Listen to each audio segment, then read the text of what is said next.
Total Retail is excited to announce the release of its latest research report, How to Make Free Shipping Profitable: Tactics to Help Retailers Meet Growing Consumer Demand for Free Shipping Without Going Broke.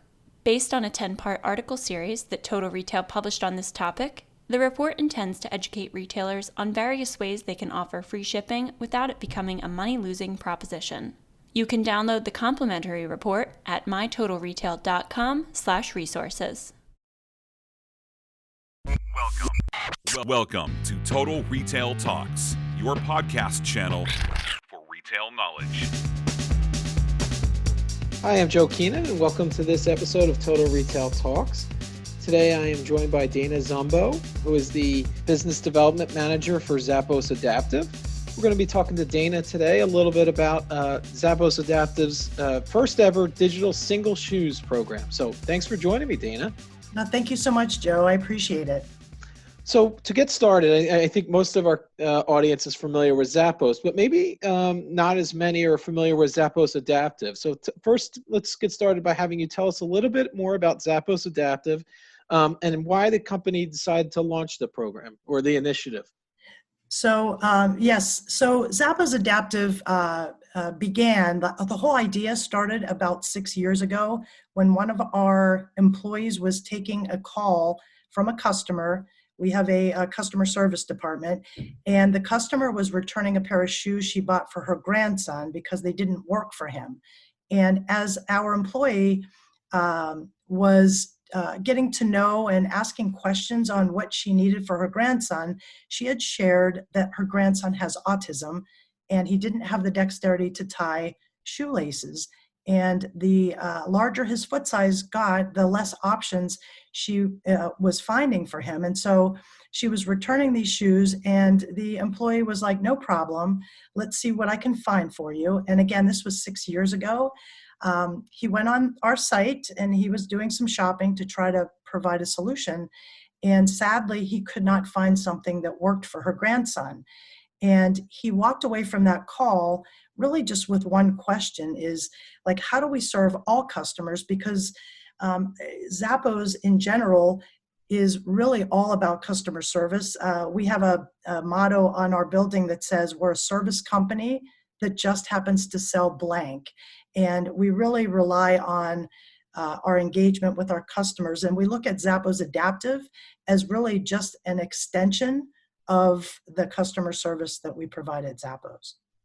Yeah, and I was going to mention that Zappos has always been traditionally looked upon as the leader in the industry when it comes to customer service. So with that in mind, talk a little bit about the role that customer feedback has had in Zappos' decision to create Zappos Adaptive. You mentioned that specific story, maybe other feedback you've gotten from different customers. Tell us a little bit about kind of the origin story there.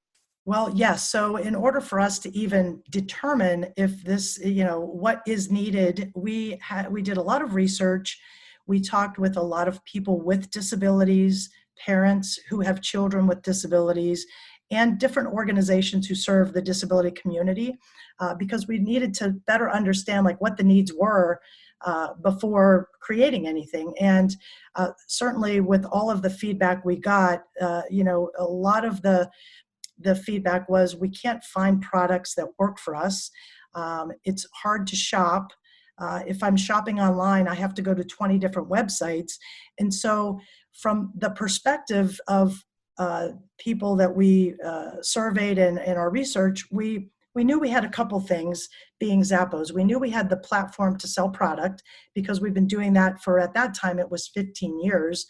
We had the customer service department who solely was there to provide solutions to our customers for whatever they needed. And then number three, we have this really close partnerships with our brands.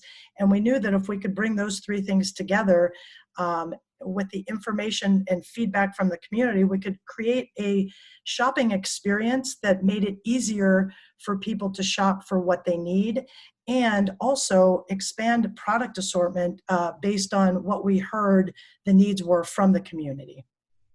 So I'm going to touch on the fact you mentioned the close relationships you have with your brand, and I want to get into that in a second. But let's first talk a little bit about, you mentioned the experience for these consumers that with disabilities and their shopping. They've often been overlooked in many cases by retailers and brands, especially in the apparel and footwear space. So with that in mind, why is it critical in your mind for Zappos that it better serves the needs of this segment of the population? Well, again, I would say we look at it as just an extension of our customer service, providing the best service and experience to our shoppers. But I think what we found is there was a gap in what products were available to help people simply to get dressed easier. And, Zappos Adaptive, our tagline on our website is functional and fashionable products to make life easier. And so our goal really was to find products that Zappos has carried for years that had unique features that just made it easier to get dressed. So it would have been those shoes with zippers or with hook and loop or bungee cords, or it would have been just pull over tops or pull on pants. So initially, when we launched Zappos Adaptive in April of 2017, we tagged products to simply make it easier for people to find. And then there was a time where we would reach out to different brands that we found had specific product that was either created with inclusion in mind, an inclusive design, or a product that was made specifically for somebody that might have challenges getting dressed. And I have a couple of examples of those. One would be Tommy Hilfiger. They launched the Adaptive line of clothing for kids, women's, and men's. I believe it was back in 2016. And basically, it's the same product that you and I would wear, but instead of buttons, it would have magnetic closures for somebody that might not have the dexterity to button, or it would have a hook and loop versus a zipper feature. And so once we found those brands, we've added them as part of the Zappos Adaptive shopping experience as well. So that's a good segue into what I wanted to ask next, Dana, in terms of, and this is specific to the single and different size shoes test program that you've recently rolled out at Zappos Adaptive. So one, what are the brands that are participating? And two, maybe you could take us inside a little bit and tell us about the conversations that you're having with these different brands and to get them to participate. What's kind of the give and take and with the conversations that are happening to get people to participate? So that's a great question. And so what we did, I'll share a little bit about how we even thought of the single and different size, selling single or different size shoes is, as I mentioned, Zappos has a customer service team that has been fielding calls for now it's 15 years. And we've heard that people would call in and ask, at different times, can I buy a single shoe? I don't need two. Or I need two different sizes for whatever the reasons are. And, at that time, unfortunately, there was not a way for us to be able to sell single or two different sizes. But the requests were coming in.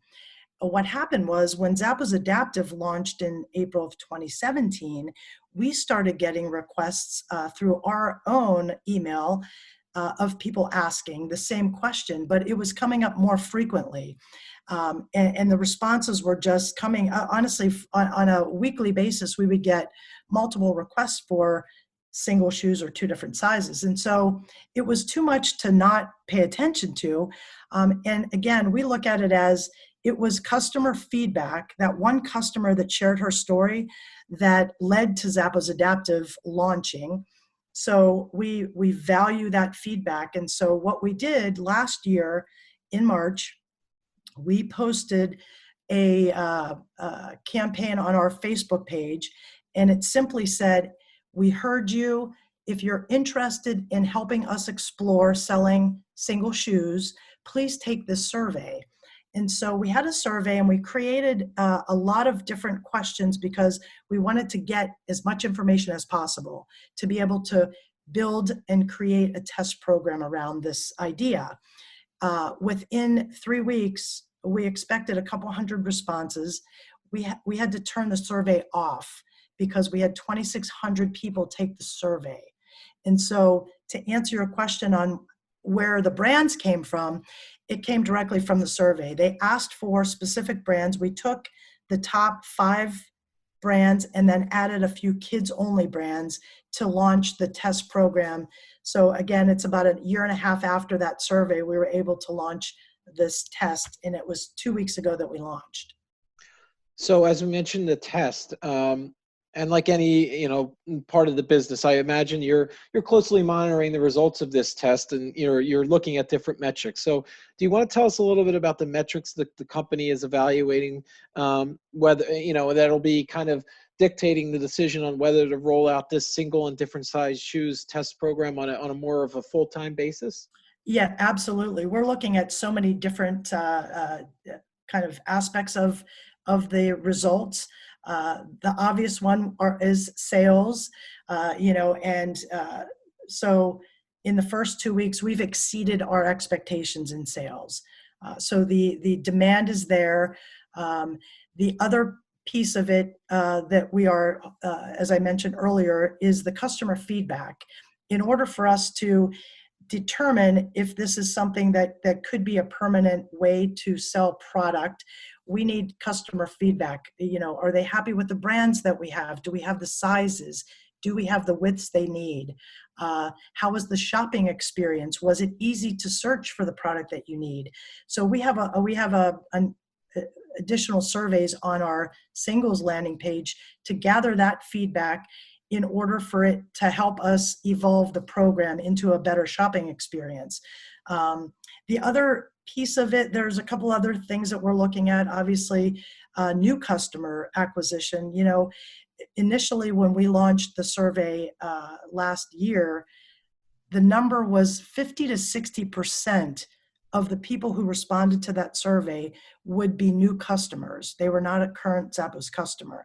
So we look at that as very valuable because we are opening the door up to new customers for Zappos. Those are a few of the things that we will be looking at in terms of metrics to determine what the next phase, so to speak, will be.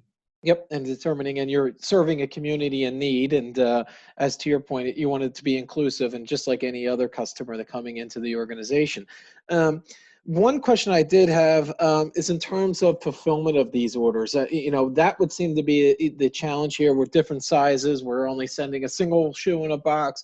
Maybe you want to tell us a little bit about how that might be affected by this program, and any solutions that you're thinking of there in terms of fulfilling orders for this specific program?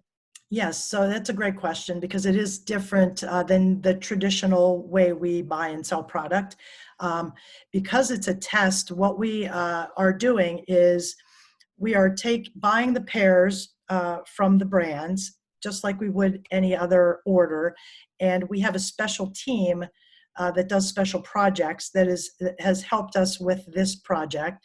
And we are splitting the pairs, and we're kind of thinking outside the box, and the pairs will go into a singles bag.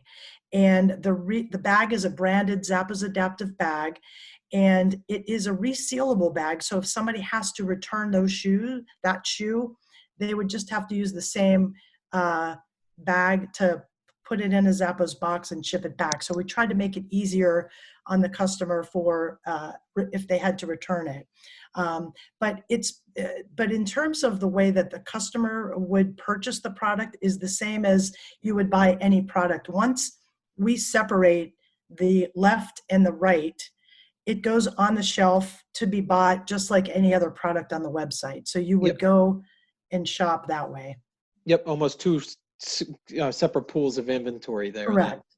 Yeah. So as you mentioned, this is a rather new initiative from Zappos Adaptive. So one, can you talk a little bit about any ways that you're trying to market the program, create consumer awareness of it? What are you doing there in terms of getting the word out?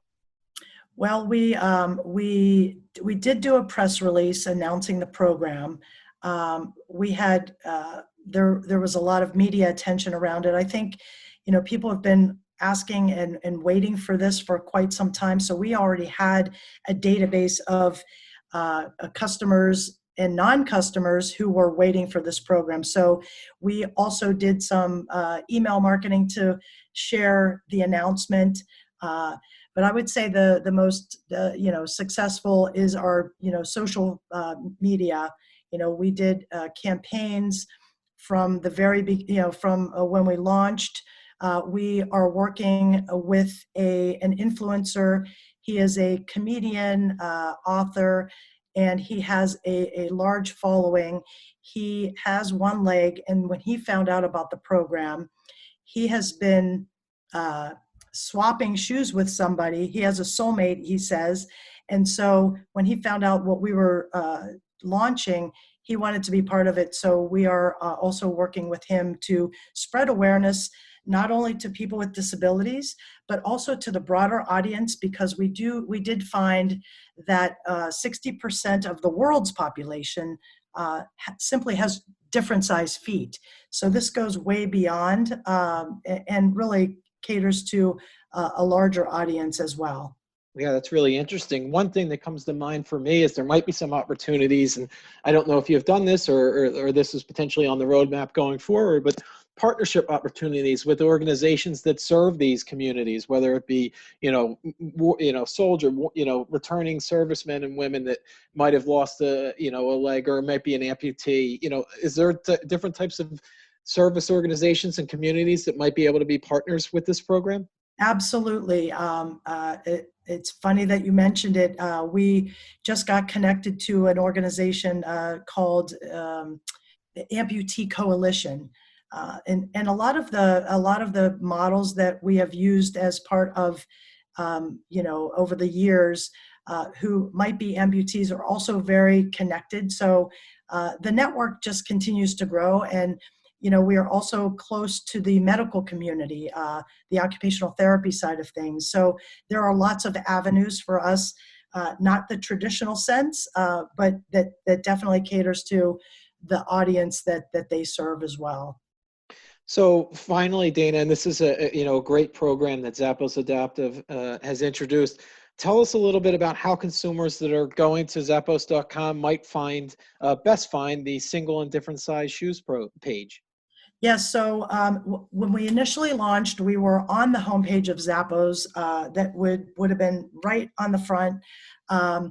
We have you could go to Zappos Adaptive, and there is right on the homepage of Zappos Adaptive is a link to the landing page for singles. And the reason we created a landing page, it gives more information about the product. We also have some educational videos on how to shop, because it is a little bit different experience shopping for a left and a right. And we also have how to measure your foot if you have a brace on one foot, or how to measure if you are wearing a prosthetic. So we wanted to educate as well.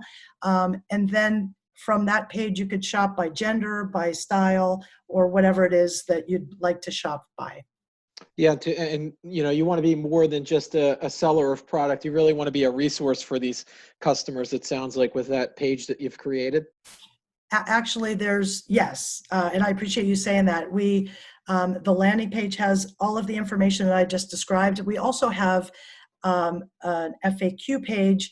Any of the questions that have come in over the last year and a half, we've created an FAQ to be able to answer them directly to the customer who is on the page.